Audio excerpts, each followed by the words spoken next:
बहुत ध्यान से सुनो।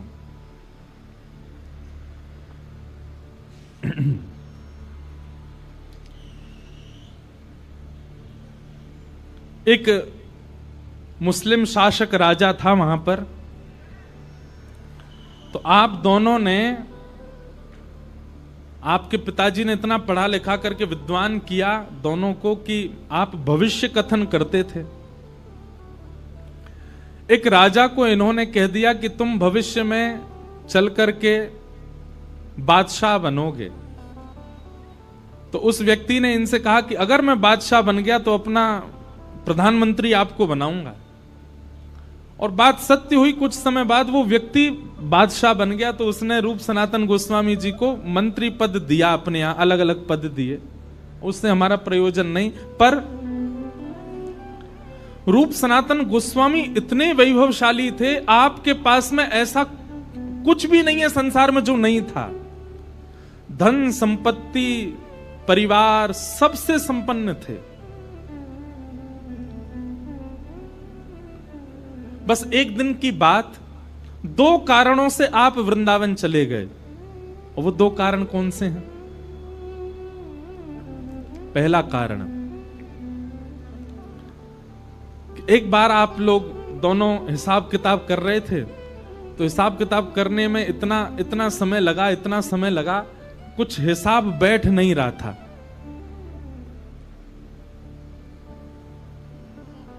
दोनों थक गए। तो एक सेवक को बुला करके आपने कहा कि सुनो, हमारे लिए शरबत बना के लाओ। तो सेवक गया शरबत बनाने के लिए। तो शरबत में चीनी की जगह, बूरा की जगह मैदा डाल लाया और मैदा मिला करके इन दोनों को पिवाई दिया। अब ये हिसाब में इतने व्यस्त थे कि मैदा युक्त शरबत पी गए। इनको पता ही नहीं चला कि इसमें शक्कर नहीं है, बूरा नहीं है। सुबह का समय हुआ। सेवक ने जब सब जगह जांच पड़ताल, मतलब रसोई में जाकर के देखा, तब उसको पता चला, अरे कल रात में शरबत मैंने बनाया, मैंने जल्दी जल्दी में बूरा की जगह मैदा मिला करके पिला दिया। उसको बड़ी गिलानी हुई। तो उसने जाकर के रूप सनातन गोस्वामी, अच्छा, रूप सनातन गोस्वामी जी का नाम रूप गोस्वामी सनातन गोस्वामी नहीं था। आप दोनों का पूर्व नाम, सनातन जी का नाम पहले अमर था। क्या नाम था? अमर। और रूप गोस्वामी जी का नाम पहले संतोष था। अमर और संतोष इन दोनों के नाम थे। तो सेवक ने जाकर के बहुत रोने लगा, कान पकड़, मुझे क्षमा कर दे, मुझसे अपराध हो गया। तो दोनों ने कहा, क्या बात है, तुमने क्या किया ऐसा? बोले, महाराज कल रात्रि आपने शरबत मांगा था। बोले, हाँ। जल्दी जल्दी में मैं उसमें शक्कर की जगह, बूरा की जगह मैदा मिला लाया था। मैदा युक्त शरबत आपको पिला दिया, मुझे क्षमा कर दो। उन दोनों के चित्त में यह चिंता नहीं हुई कि हम मैदा पी गए पानी के संग, बल्कि उनके चित्त में यह चिंता हुई कि हम इस संसार के विषय में इतने ज्यादा व्यस्त हो गए हैं कि रात्रि में हमको इतना भान भी नहीं हुआ कि जल में शक्कर नहीं है, मैदा पी गए। और बोले, अभी तो ये प्रारंभ है, अभी तो हम मंत्री पद पर बैठे ही हैं, तब हमारे साथ ऐसा हो रहा है। आगे आगे चलते जाएंगे तो विषय भोग बढ़ता ही चला जाएगा। सदैव याद रखना बंधुओं, व्यक्ति वैष्णव 2 ही हो सकते हैं। पहला वो जिसके पूर्व के प्रारब्ध संचित हों, या फिर दूसरा वो जिसके जीवन में ठोकर लगी हो। कुछ ऐसी घटना घट गई कि महाराज वृंदावन की तरफ मुड़ गए। फिर 2 ही प्रकार के लोग वृंदावन जाते हैं। रूप सनातन गोस्वामी का पूर्व का संचित कर्म अच्छा था, इसीलिए उनके चित्त में आया, बोले ये विषय भोग, इसमें हम इतने तल्लीन हो गए। अब ठीक है, कुछ भी हिसाब कर रहे थे, है तो विषय का ही, इतना भी भान नहीं रहा कि हम मैदा पी रहे हैं। अब ये उनके मन में चिंतन चल ही रहा था कि उसी समय उनको खबर मिली कि श्री लीलाचल धाम जगन्नाथपुरी से श्रीमन चैतन्य महाप्रभु वृंदावन यात्रा को जा रहे हैं और असंख्य वैष्णव उनके साथ जा रहे हैं। आप दोनों के मन में भाव आया कि एक बार उनका दर्शन करना चाहिए। तो श्री चैतन्य महाप्रभु, इतनी भीड़ थी उनके साथ में कि उनको लगा इतनी भीड़ के साथ वृंदावन जाना ठीक नहीं, तो एक आधे रास्ता से वो वापस, उन्होंने ऐसा भाव रखा कि हम वापस नीलाचल जा रहे हैं। तो लोग बाग सोचे अब जा ही नहीं रहे वृंदावन, तो हम भी आगे क्या करेंगे, तो कई लोग अपने अपने घर को चले गए। तभी चैतन्य महाप्रभु ने देखा कि भीड़ कम हो गई, तो एक गांव में रुक गए। वो गांव रूप सनातन गोस्वामी का ही था। अमर और संतोष इनका नाम था पूर्व। आप दोनों गए चैतन्य महाप्रभु के श्री चरणों में जाकर के आपने प्रणाम किया और प्रणाम करके कहा कि महाराज अब ये संसार का विषय हमको भाता नहीं है, संसार के विषय भोग से हमारा मन उठता जा रहा है, हम क्या करें। तब चैतन्य महाप्रभु ने आपको ज्ञान उपदेश किया और ज्ञान उपदेश करते हुए चैतन्य महाप्रभु बोले कि मैं तुम्हारे लिए ही आया हूं, मैं तो वृंदावन जा रहा था, पर तुम दोनों पर अनुग्रह करने के लिए ही मैं वापस लौटा और इस गांव में रुका हूं। तुम दोनों सदा से मेरे हो। तुम्हारी स्थिति ये नहीं है, तुम्हारी गति ये नहीं जो तुम कर रहे हो, तुम्हारी गति तो वृंदावन है, तुम्हारी स्थिति तो वृंदावन है। जितना शीघ्र हो सके वृंदावन चले जाओ। तो हम सनातन गोस्वामी के विषय में पहले चर्चा कर रहे हैं, मदन मोहन लाल जी के। तो रूप गोस्वामी जो थे वे तो एक ही प्रवचन में ऐसे हो गए कि उन्होंने राजा के आना जाना ही बंद कर दिया और अपने एक भाई को संग लेकर के वो वृंदावन चले गए। लेकिन रूप गोस्वामी के वृंदावन जाने से राजा को इतना क्रोध आया, उसने सनातन गोस्वामी को अपने यहां कैदी बना लिया। ठाकुर जी ऐसे ही प्रकट नहीं हो जाते, ऐसे ही नहीं मिल जाते। बहुत पापड़ बेले हमारे आचार्यों ने, बहुत कष्ट सहा आचार्यों ने, तब जाकर के सप्तनिधि प्राप्त हुए हमें। एक भाई चला गया वृंदावन और उस भाई के छोड़ के जाने के क्रोध में राजा ने सनातन गोस्वामी को अपने यहां बंदी बना लिया। रूप गोस्वामी को जब ये बात पता चली तो पीड़ा तो उनको बहुत हुई, लेकिन बोले अब मैं क्या करूं। पत्र लिख करके भेजा, बोले भैया किसी भी प्रकार से जो आप कर सको आप वहां से निकल करके वृंदावन आ जाना। और एक समय आया, फिर वो लंबी कथा है कि सनातन गोस्वामी जैसे तैसे निवृत्त होकर के वृंदावन आ गए। आप श्री को जब वृंदावन आए तब पता चला कि रूप के तो गोविंद देव प्रकट हो गए। रूप गोस्वामी के भक्ति भाव से श्री गोविंद देव जी प्रकट हो गए। सनातन गोस्वामी जी को बहुत विरह हुआ कि नाथ आप रूप से ज्यादा प्रेम करते हो, उसको आपने एक ही प्रवचन में वृंदावन बुला लिया, उसको बंदी भी नहीं बनना पड़ा और वृंदावन आकर के इतने वर्षों तक यहां भजन पूजन करके आपने प्रकट होकर के अपनी सेवा भी दे दी। मुझ में क्या कमी, मेरा मन भी तो शुद्ध है, मेरे मन में भी तो भाव है, आप मेरे लिए कब प्रकट होगे। यह विरह भावना प्रकट हुई। इसी भावना से आपने चैतन्य महाप्रभु के श्री चरणों में प्रणाम करते हुए निवेदन किया, आचार्य प्रवर कुछ ज्ञान प्रदान करें। तब 10 दिन तक महाप्रभु जी का प्रवचन संग किया उन्होंने। और महाप्रभु जी बोले कुछ नहीं, बस तुम चिंतन किया करो, नित्य नेत्र बंद करके ठाकुर जी से ही पूछा करो कि वो तुम पर अनुग्रह कब करेंगे। अपने आप ठाकुर जी तुमको कृपा करके सेवा प्रदान करेंगे। सनातन गोस्वामी, अच्छा रूप सनातन ये नाम चैतन्य महाप्रभु ने ही रखे थे दोनों के। सनातन गोस्वामी ध्यान करने बैठते और अपने ध्यान में बैठे बैठे ठाकुर जी से रोते कि नाथ मुझ पर अनुग्रह कब करोगे, मुझ पर कृपा कब करोगे। और स्थिति ये आ गई कि सनातन गोस्वामी के मन में ये भाव आने लगा, शायद मैं अभी भी विषय में पड़ा हूं। रूप गोस्वामी निकल चुके हैं इसलिए उनको मिल गए, मेरे शायद अभी भी विषय भोग बचे इसीलिए ठाकुर जी नहीं आ रहे हैं। तो धीरे धीरे सब वस्तुओं का त्याग करने लगे, वस्त्र कम पहनने लगे, इच्छाओं की कटौती करने लगे। पहले भोजन भी बहुत करते थे तो 7 दिन का भोजन 3 दिन करने लगे, 3 दिन का भोजन 1 दिन करने लगे, 1 दिन में भी 1 बार करने लगे। और वह भी भिक्षा मांग करके करने लगे। एक समय तो ऐसा आया भिक्षा भी नहीं मांगते, कोई दे जाएगा तो पाए, मैं इतना त्याग करूंगा ठाकुर जी को आना पड़ेगा मेरे पास।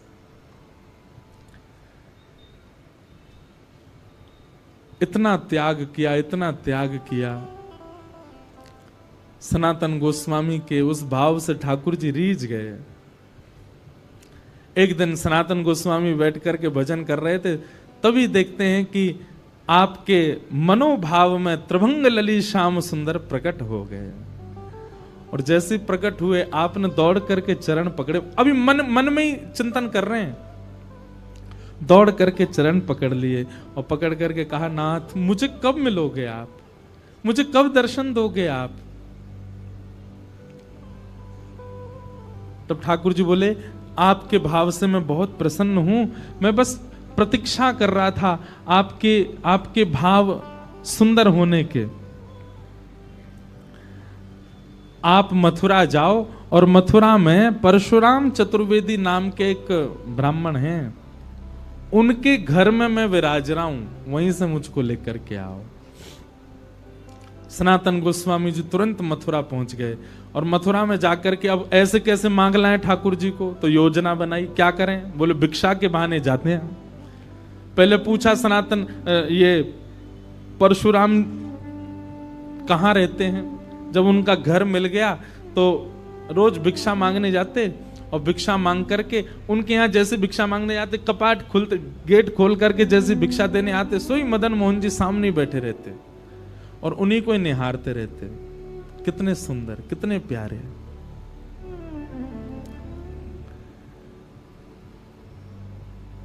पहले ही ठाकुर जी चित्त में आकर के बता चुके हैं कि मैं उनके घर से तुम्हारे पास आऊंगा।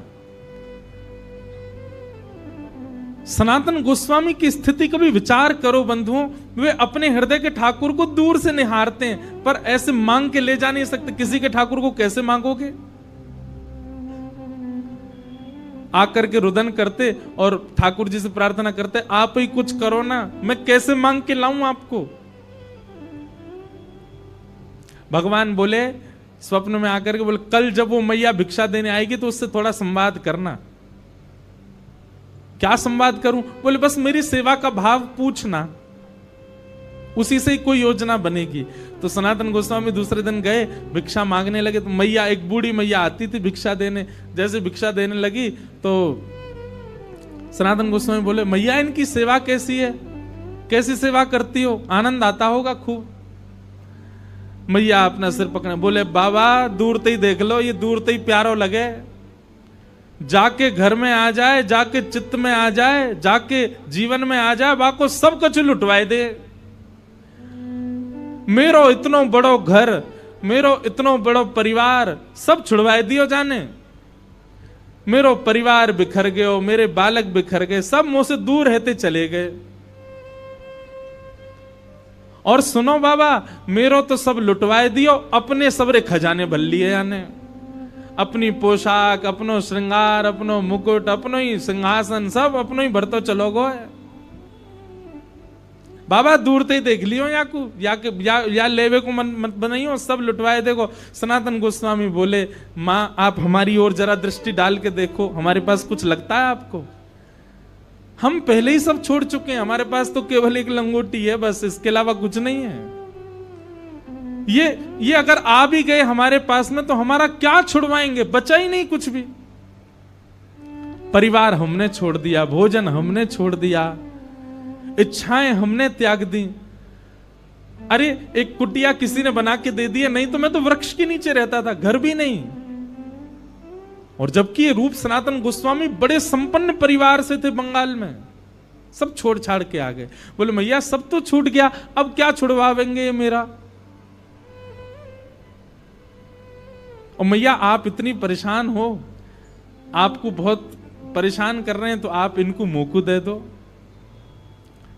मैया बोली बाबा भले ही सब कुछ छुड़वाई दियो यानी मेरो, लेकिन दूंगी ना है, रहेगो मेरे पास ही। सनातन गोस्वामी बोले तो बोले अब क्या चाह रही हो, क्या छुड़वा मैं आपके, प्राण छूट जाएंगे तब दोगी हमें। अब आपका भी मैया सब चला गया, प्राण ही बचे हैं बस।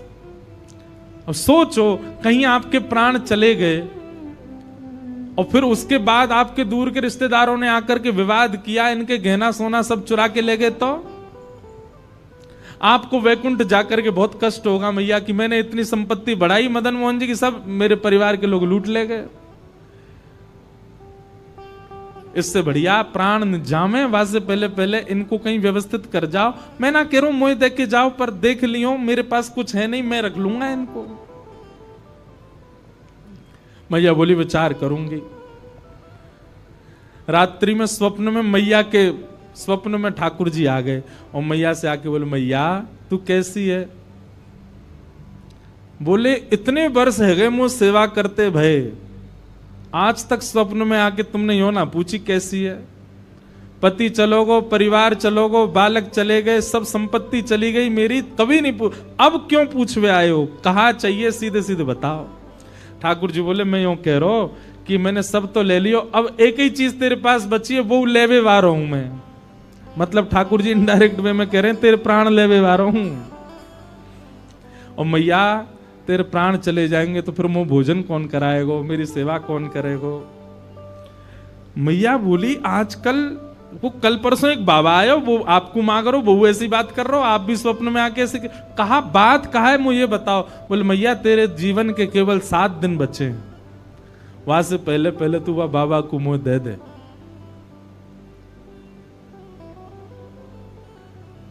मां के नेत्र सजल हो गए। बोले ठाकुर जी आप जानो ही चाह रहे हैं तो फिर मैं व्यवस्था करूंगी। दूसरे दिन जैसे ही सनातन गोस्वामी गए, द्वार पर आकर के कहा भिक्षाम देही। मैया अपने ठाकुर जी को उठा करके लाई और ला करके बोली ले बाबा, ले जाओ ठाकुर जी को, करो इनकी सेवा। अब बाबा थोड़ा ऐसा बता रहे हैं मानो वो लोभी नहीं है ठाकुर जी के, तो मानो ऐसा बोल रहे हैं मैया इनसे पहले यूं तो पूछ लो ये मेरे पास रह लेंगे ना, मेरी कुटिया में ज्यादा व्यवस्था ना है, मैं तो आटो मांग करके ले जाऊं, बिना छने भय आटे के टिक्कर बना के पाऊं, और एक बार बनाऊं वही 7 दिन तक चले मेरे, इनको चल जाएगा ना।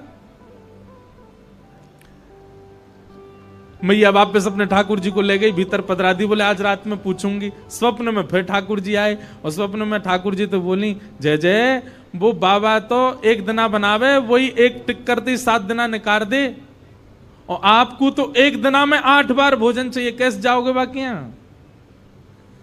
ठाकुर जी बोले कोई बात ना, मैं टिक्कर खा के रह लूंगा, लेकिन मैया मैं रहूंगा वही के पास, तुम वही दे दे, वो जैसे रखेगो मुंह को स्वीकार है, बस वाकू दे दे। दूसरे दिन सनातन गोस्वामी आए तो मैया ने ठाकुर जी दे दिए। बोले ठाकुर जी कह रहे हैं जैसे रखेगो रह लूंगो। आहा, सनातन गोस्वामी इतने आनंद में भर गए। बोले यही तो सुनना चाह रहा हूं कि ठाकुर जी मैं जैसे चाहूं वैसे रहने को तैयार है। हृदय से लगा करके श्री मदन मोहन लाल जी को अपनी परन कुटी में लेकर के श्री सनातन गोस्वामी आए, चौकी पे विराजमान कर दिए। ठाकुर जी विराज रहे हैं, वही आटा जो भिक्षा में आता है बिना छना हुआ, बिना नमक डाले, उसी के टिक्कर बना करके मदन मोहन जी को पधरा दिए। मदन मोहन जी की 1 सप्ताह तक ऐसी सेवा चलती रही। टिक्कर रोज बनाते थे और उन टिक्करों का क्या करते थे तो कहीं वर्णन है कि ठाकुर जी की जो प्रसादी होती थी उसमें से थोड़ा सा पाते थे और बाकी का जो था उसको ब्रजरज में गाड़ के रखते थे, और कभी समय मिलता फिर उसमें से निकाल करके पाते रहते या किसी को प्रसाद के रूप में बांटते रहते। 5-6 दिन तक ठाकुर जी ने सेवा कराई और कुछ दिनों बाद ठाकुर जी स्वप्न में आकर के बोले बाबा बहुत मन लग रहा हो मेरा तुम्हारी कुटिया में, तुम ऐसे भजन करते रहो, पूरे दिन टिक्कर बना के मुंह को पवाओ, बाबा बहुत सुख मिल रहा, लेकिन एक बात है। बोले कहा नेक नमक बुरक दे करो आटे में, नेक सो स्वाद आ जाएगा वहां में। अरे मैं नंद जी को लाला, मैं यशोदा मैया को लाला, लाड़ चाव को जोड़ा, इतने लाड़ प्यार से मुंह को पाल के बड़ो कियो, 56 भोग बनाती यशोदा मैया। बाबा मुंह में नेक भोजन की रुचि है, पर मैं ज्यादा ना कह रहा हूं आपसे, मैं यूं ना कह रहा हूं कि बहु व्यंजन बनाओ, पर या आटे में नेक नमक तो डाल दे करो। सनातन गोस्वामी, जय जय, आपको बहुत श्रम है क्यों, मैं अभी जाऊं, कल से भिक्षा में नमक भी लेके आऊंगा। और दूसरे दिन आटो भी लाए, नमक भी लाए, आटे में नमक डाल करके टिक्कर बना के पवा दिए। 6-7 दिन ठाकुर जी ने प्रेम से पाए, 7 दिन बाद ठाकुर जी फिर आ गए। सनातन गोस्वामी बोले, कहो जय जय, अब ठीक है, नमक को स्वाद आ रहा है। ठाकुर जी खांस खांस के बोलन लगे। तो सनातन, अरे जय जय खांस काई करो, बोले रूखी रोटी है ना, इरज गई है मेरे गले में, सबरी जमाए गई है यहीं पे। ओहो जय जय, आप तो बड़ी पीड़ा में हो, तो क्या करूं? बोले नेक घी लियाए करो, रोटी में नेक टिक्कर में नेक घी बोर के मुंह को फिर पवाए करो। सनातन गोस्वामी बोले ठीक है, मैं घी की व्यवस्था करूंगा। कहां पहले सब छुड़वा दिया सनातन गोस्वामी, वस्त्र तक उनके छुड़वा दिए, परिवार छुड़वा दिया, बहु व्यंजन छुड़वा दिए, और अब धीरे धीरे सब ला रहे हैं उनके घर में। पहले आटो आ गयो, फिर नमक आ गयो, फिर घी को डिब्बा आ गयो। 7-8 दिन तक ठाकुर जी ने प्रेम से पायो। फिर ठाकुर जी प्रकट है गए मन में, जय जय, अब तो नमक भी डाल रहा हूं, घी भी चुपड़ रहा हूं, अब कहा चाहिए। ठाकुर जी बोले, मैं कछु ज्यादा ना मांग रहा हूं, मैं तो यूं कह रहा हूं, आप कंडा जराए करके वही पर टिक्कर सेकें, और मुंह को लगे कंडा बेचारे बहुत देर तक ऐसे ही रह जाएं, उनमें कछु और भी बन सके। आप एक आलू लियाए करो, और जैसे ही कंडान की अग्नि समाप्त हो तो भुनवे डाल दे करो। जैसे ही कंडान में आलू भूल जाएंगे, उनको बढ़िया छिलका उतार के नमक रह भैया, नमक डाल के और बाकी चटनी बना के मुंह पवाए दे करो। सनातन गोस्वामी जी ने ठाकुर जी उठाए गोद में, बोले चटोरे लाल, मेरे पूरे घर में पहले तो सब छुड़वाए दियो, मेरे व्यंजन छुड़वा दिए, मेरो भोजन छुड़वा दियो, मेरो घर छुड़वा दियो, परिवार छुड़वा दियो, वस्त्र छुड़वा दिए, और अब धीरे धीरे सब, अरे ये एक दिन आवे को मेरे घर में 56 भोग बनने लगेंगे, मैं भजन कब करूंगा फिर? रुको तो मैं वही मैया के पास ही छोड़ के आऊं।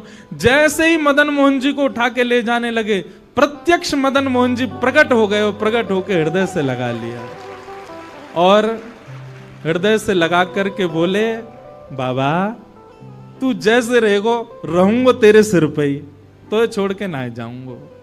हाँ मैं 56 भोग पाऊंगो एक दिन तेरे हाथन से, लेकिन पाऊंगो तेरे हाथन से, नहीं जाऊंगो छोड़ करके। बंधुओं, ठाकुर जी विरह देते हैं ना, इसका मतलब ये नहीं है कि वो निष्ठुर हैं। ठाकुर जी संबंध छुड़वाते हैं, मित्र छुड़वा देते हैं, संसार के विषय भोग छुड़वा देते हैं, इसका मतलब ये नहीं कि वो निष्ठुर हैं, वो चाहते नहीं आपको कि आप किसी के संग रहो, ऐसा नहीं है। केवल परीक्षा ले रहे हैं। लेकिन आपने ठाकुर जी के द्वारा दी गई हर स्थिति को स्वीकार कर लिया, तो ठाकुर जी उससे इतने प्रसन्न हो जाएंगे कि जैसे सनातन के हृदय से लग गए, वैसे हमारे हृदय से लग करके ठाकुर जी कहेंगे, जैसे रखेगो रहूंगो तेरे संगे।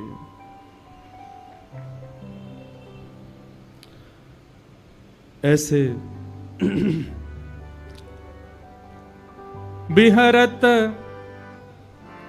बिहरत निस दिन कुंज गलन में, ब्रज जन मन सुख धाम। मदन मोहन को रूप निरख के, मदन मोहन को रूप निरख, सनातन बलि बलि जाए। वृंदावन प्यारो वृंदावन, वृंदावन प्यारो वृंदावन। बोलो मदन मोहन लाल की। बड़े प्यारे ठाकुर हैं हमारे वृंदावन के। अब करौली राजस्थान में विराजते हैं। तो देखो सनातन गोस्वामी जी की कथा से आपने क्या सीखा? भगवत प्राप्ति के लिए, ठाकुर जी प्राप्त हो उसके लिए सबसे पहले क्या आवश्यक है? एक गुरु, सदगुरु का संग। चैतन्य महाप्रभु यदि कभी सनातन गोस्वामी के जीवन में नहीं आते तो शायद उनको कभी भगवत प्राप्ति नहीं होती। लेकिन गुरु कैसा होना चाहिए? गुरु वही जो हरि सो मिलावे, गुरु वही जो वृंदावन में बसावे, गुरु वही जो हरि की राह दिखावे, जो भगवत भावों को आपके चित्त में स्पष्ट करे, वो गुरु होना चाहिए। ऐसे गुरु सनातन गोस्वामी को प्राप्त हुए। तो सबसे पहले गुरु आश्रित, और गुरु आश्रय भी कैसा? चैतन्य महाप्रभु ने कहा कि वृंदावन चले जाओ, तो अपनी राजकीय संपदा को छोड़ करके चले गए वृंदावन। रूप सनातन गोस्वामी जी का जब मैं चरित्र पढ़ रहा था तो उनके परिवार के बारे में भक्तमाल जी में ऐसा वर्णन किया है, उस काल में, उस समय में वह सुख था उनके पास जो बड़े बड़े राजाओं के पास नहीं था। सब छोड़ करके आ गए